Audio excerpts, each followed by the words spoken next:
Setelah sampai di kota Thebes, para khilafah itu akhirnya berniat untuk menjual Yusuf di pasar budak. Mereka memasang harga yang sangat tinggi untuk Yusuf karena menganggap Yusuf ini adalah anak yang tampan dan pintar. Terlihat juga ada pendeta dari kuil Amun yang juga ikut dalam menawar Yusuf.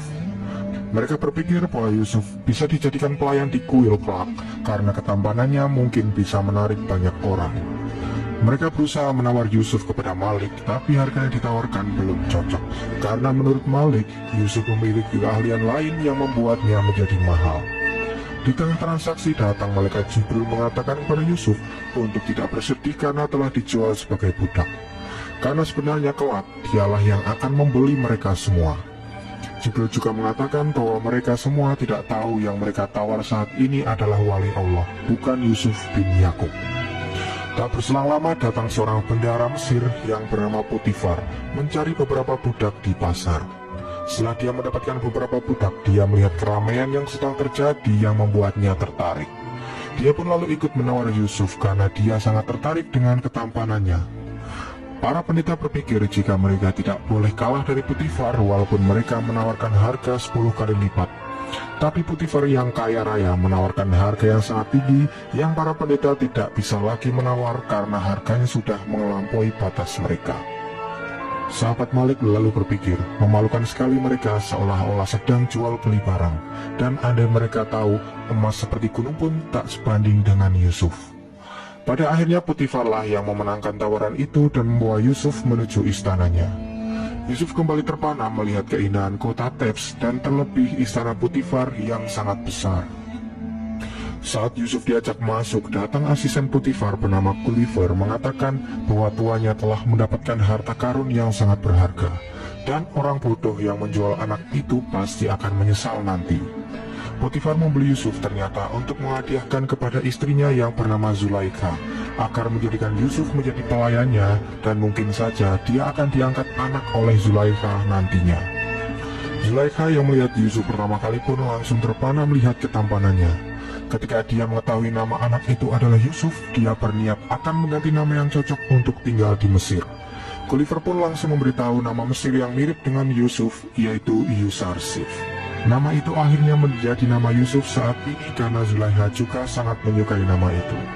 Nah, sekarang kita menyebut Yusuf dengan nama Yusarsif saja ya guys, agar nantinya kita tidak kebingungan. Yusarsif lalu ditunjukkan kamar tempat tinggalnya oleh Zulaikha yang membuatnya merasa senang dan kembali berterima kasih kepada Allah karena telah memberi karunia sebesar ini. Jibril lalu datang dan mengatakan kepada Yusarsif bahwa inilah yang Allah janjikan kepadanya dan nantinya dia akan diberi kedudukan yang tinggi. Lalu Yusarsif juga akan diajari ilmu takwil mimpi yang akan melebihi tafsir mimpi pendahulunya. Yusarsif juga akan mendapatkan pengetahuan dan keahlian tanpa seorang guru satupun. Sementara itu di rombongan khilafah, sahabat Malik kembali protes terhadap Malik karena telah menjual Yusuf.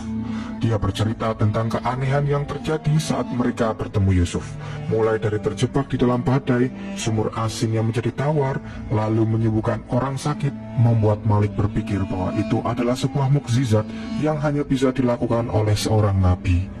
Malik pun sangat menyesal karena berpikir akan untung, tapi dia malah merugi telah menjual wali Tuhan. Sahabat Malik juga mengatakan bahwa sejak bertemu dengan Yusuf, diyakini memilih Tuhan Yusuf daripada Tuhan-Tuhan dia sebelumnya.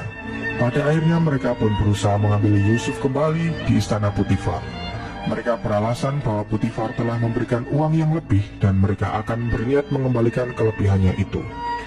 Mengetahui hal itu, Yusarsif merasa agak cemas di hadapan Zulaikha dan Potifar. Zulaikha pun menanyakan kepadanya, apakah kau tidak senang berada di sini? Yusarsif menjawab bahwa dia sangat senang tinggal di sini, tapi dia merasa sedih dengan status budaknya itu. Tapi Zulaikha mengatakan bahwa dia tidak diperlakukan seperti budak sama sekali di istananya. Yusarsif lalu menjawab pertanyaan Zulaikha itu yang membuat Potifar merasa bahwa jawaban itu sangat cerdas. Tapi Zulaikha memberi perhatian Yusarsif agar selalu menjaga lidahnya. Tak berselang lama, datanglah Malik yang mengutarakan niatnya mengembalikan uang milik Potifar dan juga meminta waktu untuk berbicara secara empat mata dengan Yusuf. Potifar pun mengizinkan dan mengatakan pada Zulaikha bahwa penjual itu saja keberatan berpisah dengan Yusarsif. Malik kembali lagi menanyakan asal-usul Yusuf yang sebenarnya, dan jika Yusuf tidak menjawab maka dia tidak akan pergi dari sana. Sebelum itu Yusuf menyuruh Malik untuk merahasiakannya dari siapapun. Pada akhirnya Yusuf pun mengaku bahwa dia adalah keturunan dari Nabi Ibrahim. أنا يوسف ابن يعقوب ابن إسحاق ابن إبراهيم الخليل. Malik sangat merasa berdosa karena dia telah menjual saudara sepupunya sendiri. Karena Yusuf merupakan cucu dari Nabi Ishak, sedangkan Malik cucu dari Nabi Ismail. Yusuf sebenarnya sudah mengetahui bahwa mereka sebenarnya saudara sepupu, dan tidak merasa sedih karena sudah dijual sebagai budak. Karena itu memang kehendak Allah dan akan menjadi awal peristiwa yang besar. Malik lalu berniat akan membawa Yusuf kembali dan membatalkan transaksi penjualan Yusuf. Tapi Potifar menolaknya karena itu sudah terlambat dan akan menjebloskan mereka ke penjara jika membuat keributan di sini. Malik pun terus meminta agar Potifar membatalkan transaksi itu yang membuatnya terlibat keributan di sana. Dan akhirnya mereka berdua akan dijebloskan ke penjara oleh Potifar. Akan tetapi Yusarsif memohon kepada Potifar untuk membebaskannya. Mereka berbuat seperti itu karena mereka sangat menyayangi Yusarsif. Hal itu membuat Potifar memaafkan mereka dan mengurungkan niatnya untuk menjebloskan mereka ke penjara. Karena kejadian itu, sekarang Yusarsif bukan lagi seorang budak karena semua uang Potifar yang diberikan kepada Malik dikembalikan kepadanya. Zulaikha lalu mengatakan kepada Potifar untuk mendidik Yusarsif sedikit demi sedikit akan menjadi anak yang penurut dan bisa hormat kepada penguasa Mesir. Malik dan sahabatnya yang diusir berdebat di luar, karena Malik sudah kehilangan Yusuf sementara sahabatnya telah mendapatkan Tuhan dari Yusuf. Oleh karena itu Malik berniat akan menunggu Yusuf di Mesir, sedangkan sahabatnya disuruh pulang menuju kampung halamannya bersama para khilafah yang lain. Singkat cerita, Yusarsif yang sudah didandani oleh Kalimama, asisten Zulaikha, terlihat sangat tampan dan bersih, yang membuat Zulaikha merasa terpesona kepadanya. Kalimama juga memberikan surat bukti penjualan Yusuf yang saat itu ditandatangani oleh Sam'un dan Malik. Setelah Gulliver datang, dia disuruh Zulaikha untuk mendidik Yusarsif dengan benar agar bisa menjalankan kehidupan di dalam istana dan bersikap di hadapan para pembesar di Mesir. Kalimama mulai menghasut Zulaikha jika Yusarsif tidak mempunyai tata krama karena tidak mau tunduk kepadanya. Tapi Zulaikha malah memuji Yusarsif karena terlihat tampan menggunakan pakaian itu. Setelah itu Gulliver mulai mengajak Yusarsif berkeliling istana dan menjelaskan semua ruangan-ruangan penting di sana. Mulai dari ruangan khusus bagi Potifar dan Zulaikha yang memiliki 7 pintu. Dan jika pintu itu sudah ditutup semua, maka tidak akan ada yang bisa keluar karena kunci pintunya hanya dipegang oleh Zulaikha. Kemudian Gulliver menunjukkan perpustakaan dan juga ruang istirahat bagi Potifar. Lalu ruang makan bagi mereka yang selalu disajikan makanan kelas 1 dan buah-buahan yang segar. Setelah keluar istana, Yusuf ditunjukkan ruang para budak dan pelayan istana di mana nantinya Yusarsif akan lebih sering mengunjungi tempat ini daripada tempat lain yang ada di istana. Selanjutnya Gulliver menunjukkan ruang pembuatan papirus atau kertas yang biasa untuk menulis warga Mesir. Di sini Gulliver mengetahui jika Yusarsif bisa menulis dan membaca, yang menurutnya itu adalah berkah bagi Potifar dan Zulaikha. Ketika mereka sampai di ruang penyimpanan makanan, salah satu pelayan di sana terpana melihat ketampanan Yusarsif yang membuatnya menumpahkan makanan yang sedang ia siapkan.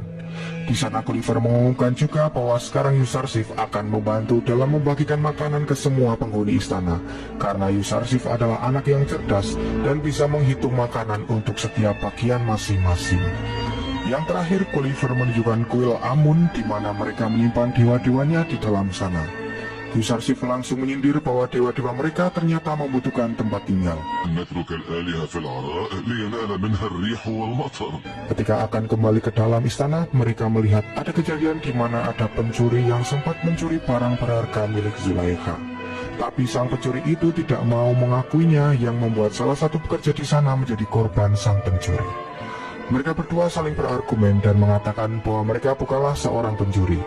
Kemudian Yusarsif memiliki cara untuk mengungkap siapa pencuri yang sebenarnya dengan caranya sendiri. هذا هو اللص استل سيفك من غمده اضرب عنقه لا سوف أعترف أمر دمهم لا تضرب عنقي. Dan cara itu berhasil membuat sang pencuri mengakui kesalahannya, yang lalu ia dijebloskan ke penjara. Semua penghuni istana begitu kagum dengan perbuatan Yusarsif yang sangat cerdik itu. Kejadian itu langsung diceritakan Gulliver kepada Zulaikha yang membuatnya merasa berterima kasih kepada Potifar karena telah menghadiahkan anak yang sangat cerdas kepadanya. Sementara itu di Kanaan, Yakub yang masih mencari keberadaan Yusuf menanyakan kejadian yang sesungguhnya kepada seekor serigala. Dengan izin Allah, serigala itu berbicara kepada Yakub dan dia tidak mengetahui kalau para gerombolannya menyerang anaknya. Kemudian Yakub kembali bertanya kepada anak-anaknya sekali lagi apa yang telah mereka lakukan kepada Yusuf. Tapi mereka tetap tidak mengakuinya dan kembali mengatakan bahwa para gerombolan serigala telah memakan Yusuf. Yakub langsung memotong perkataan mereka dan mengatakan bahwa serigala menyangkal tuduhan mereka. Yehuda merasa heran bagaimana bisa serigala berbicara dengan ayahnya. Tapi Benyamin langsung mengatakan bahwa dia mendengar sendiri kalau serigala itu berbicara dengan ayahnya. Sebelum pergi, Yakub kembali memperingatkan kepada anak-anaknya agar segera mengakui perbuatannya sebelum terlambat. Dan jangan lagi menuduh para serigala yang telah membunuh Yusuf. Kembali ke istana, akhirnya Zulaikha akan mengangkat Yusarsif menjadi anak angkatnya dan mengatakan niatnya itu kepada Potifar. Zulaikha juga menceritakan bahwa Yusarsif berhasil menangkap pencuri yang telah membuat kegaduhan di istana siang tadi. Keputusan Zulaikha itu tidak disetujui oleh asistennya Kalimama, karena itu adalah hal yang berlawanan dengan tradisi dan keyakinan penduduk Mesir bahwa orang rendahan seperti Yusarsif tidak sepadan dengan bangsawan seperti Zulaikha. Tapi Zulaikha berpikir jika Yusarsif sudah menjadi anaknya, maka dia sudah memiliki gelar bangsawan seperti dirinya. Kalimama juga mengatakan bahwa mungkin saja keyakinan Yusarsif berbeda dengan penduduk Mesir dan memusuhi dewa Amun, sesembahan penduduk Mesir saat ini. Hal itu langsung membuat Zulaikha akan mengajari Yusarsif adat istiadat Mesir kepadanya. Kemudian saat Yusarsif sedang membagikan makanan, dia mulai berdebat dengan pendeta kuil yang akan mengambil makanan tidak sesuai jatah yang ditetapkan oleh Yusarsif. Mereka akan mengambil 20 jatah makanan yang padahal pendeta di sana hanya berjumlah 5 orang saja. Mereka beralasan bahwa para dewa juga membutuhkan makanan. Tapi Yusarsif berkata bahwa dia belum pernah melihat dewa-dewa itu makan sekalipun. Para pendeta itu dipermalukan oleh Yusarsif di hadapan para penghuni istana yang membuat mereka marah dan akan melaporkannya kepada pendeta tertinggi kuil Amun. Hal itu diketahui oleh salah satu pelayan yang bernama Misatu yang juga sahabat Yusarsif di istana. Ia mengatakan bahwa para pendeta akan membunuh Yusarsif jika mereka mengetahui Yusarsif tidak menyembah dewa Amun. Tapi itu semua tidak masalah bagi Yusarsif karena dia percaya kepada Allah. Kalau dia tidak menghendaki, maka tidak akan terjadi apa-apa.